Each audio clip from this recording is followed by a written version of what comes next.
I recently moved to the Adirondacks. It's still really new, which is really exciting. I've been doing more hiking, kayaking, and fly fishing up here, so I'm starting to understand it more and find it more beautiful, and the more I'm doing that, the more it feels like home.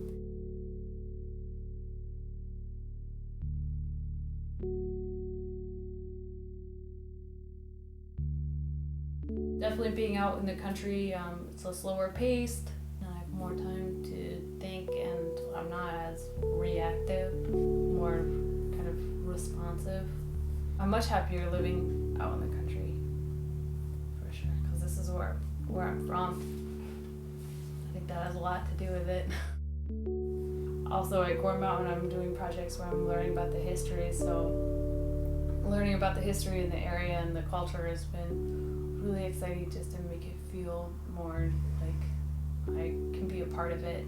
Just the wild, forever wild, the wildness of it is really beautiful. I'm seeing animals that I haven't really seen before, and for me that's really exciting. Like when there's a porcupine in my driveway before I go to work, I love that. I've kind of always done artwork.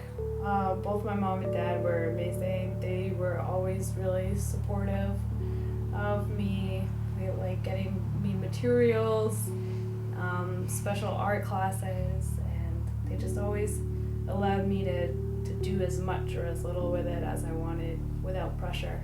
I think also once I was a teenager, started to actually consider looking at art schools. They were also really supportive with that. When I went to MICA, they were all about it. My mom drove me down, and she was just as excited as I was.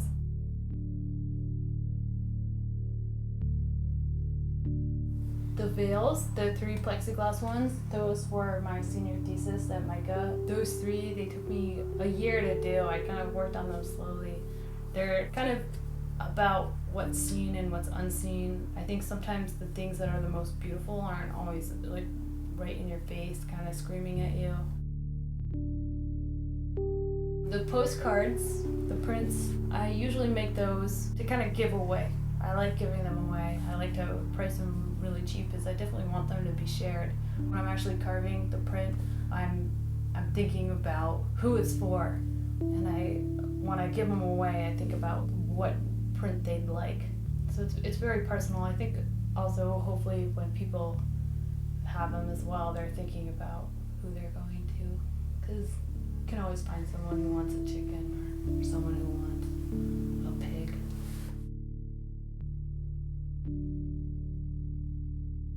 I'm probably making the houses right now because I'm kind of in the process of looking to buy a house. Yeah, they're all daydreams of what I want and what the idea of home looks like. Those wood and plastic pieces were made at Salem Artworks during my internship residency there. Everyone there was super cool, and they were like, yeah, melted, catch it on fire. I just started heating them up with a heat gun, had it on a respirator. I loved it. I got really into it. They look like ice. I love the aesthetic.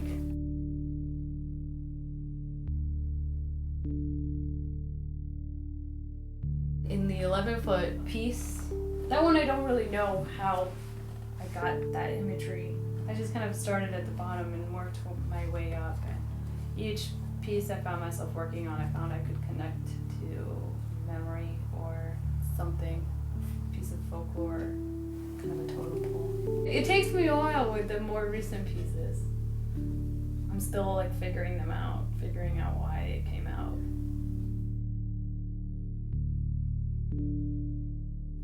I love working. I love doing graphic design. I think I'll be doing that and marketing for a while. I love making my artwork on the side.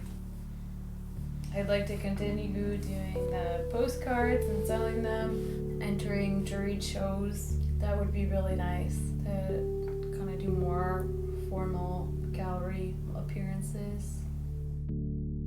In the future also, I'd love to do residencies. I know they do some in state parks and national parks.